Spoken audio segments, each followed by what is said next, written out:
We've all heard of a hamstring strain or tweaked knee ligaments, but there are more bizarre reasons for missing a game. Here are the weirdest football injuries of all time. Carlos Tevez, prison rules.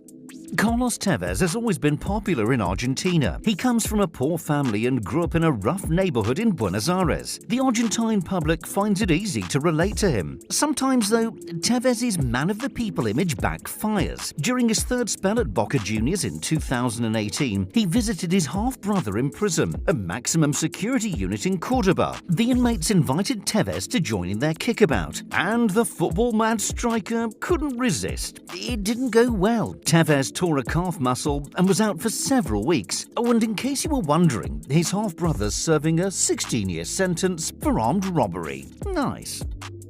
Sam Henderson, runaway cow. Sam Henderson has missed training this week after being struck, explained Dougie Anderson, the assistant manager of Scottish side Queen of the South. Struck by what exactly? An opposition player? A collapsing goal frame? A flying corner flag? Not quite. Henderson was actually hit by a runaway cow. The keeper was at his father's farm when the bothersome bovine charged at him and injured his shoulder. It could have been worse as the cow ran at him for a second time, but he managed to get out of the way, Anderson added. It's quite amusing when you think about it. No, it's not. Marco Asensio, shaved legs. It's pretty obvious why footballers often pick up injuries related to their legs, but Marco Asensio couldn't blame his unusual ailment in 2017 on a mistimed tackle or an overstretched muscle. The Real Madrid star was forced to pull out of a Champions League game due to an infected pimple after shaving his legs. He has a pimple on his leg, which means he cannot lift his sock, Zinedine Zidane said in a press conference, trying to hold back the laughter. Roy Keane was working as a TV pundit that night. No prizes for guessing how he reacted. Steven Gerrard, torn privates.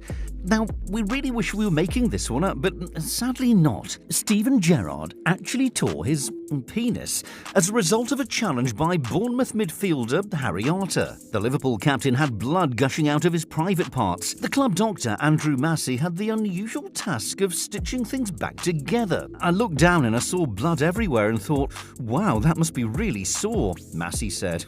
No kidding. I was trying to think back to my medical training and nowhere does it teach you how to stitch a penis. Massey did a good job though. Remarkably, Gerrard was able to complete the full 90 minutes. Rio Ferdinand, PlayStation problems. Now, it's important for footballers to wind down after training sessions. Some take up golf while others prefer to play video games at home. Rio Ferdinand belonged to the second group. There's no harm in sitting at home and pressing your thumbs on a controller, you might think.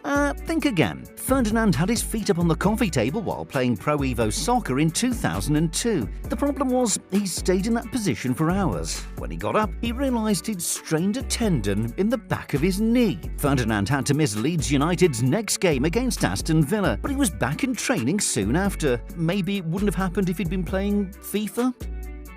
David Batty, the trike incident. David Batty was a tough-tackling midfielder who wasn't scared of anyone. The Leeds and England man relished 50-50 challenges and always backed himself to come out on top. There was one opponent who got the better of him though, his 3-year-old daughter. The year was 1999 and Batty was recovering from an ankle injury. While doing some light exercise in the garden, he was crashed into by his daughter on her tricycle. Batty damaged his Achilles tendon and his comeback was delayed by a few weeks. His daughter didn't even get a yellow card.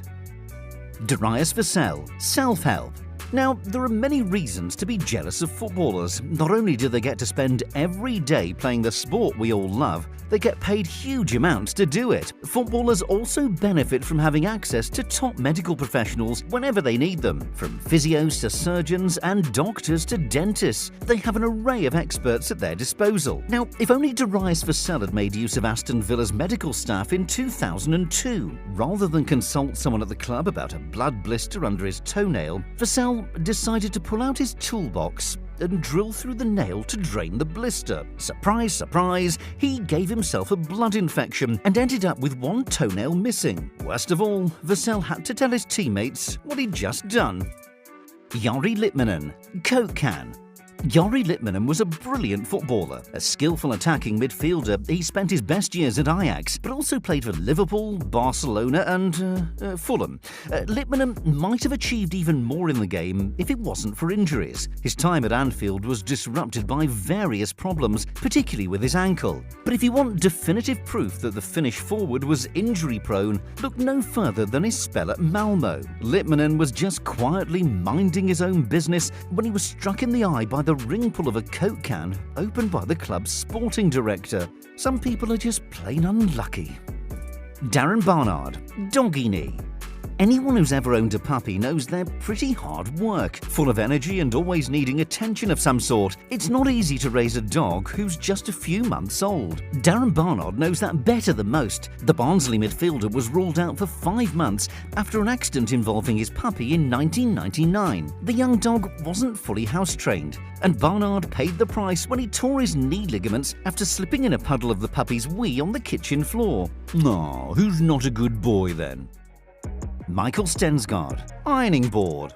Poor old Michael Stensgaard. He was just trying to do his bit and help out with the housework when everything backfired. There were rumours that the Liverpool keeper was sidelined by an ironing board falling on him. That's not quite true. Stensgaard was already nursing a shoulder injury when he picked up the ironing board at home. Next thing he knew, he dislocated his shoulder. My shoulder just popped out when I lifted it, so it was obviously too weak, he said. The Dane's shoulder troubled him for years, and he never made a league appearance for Liverpool.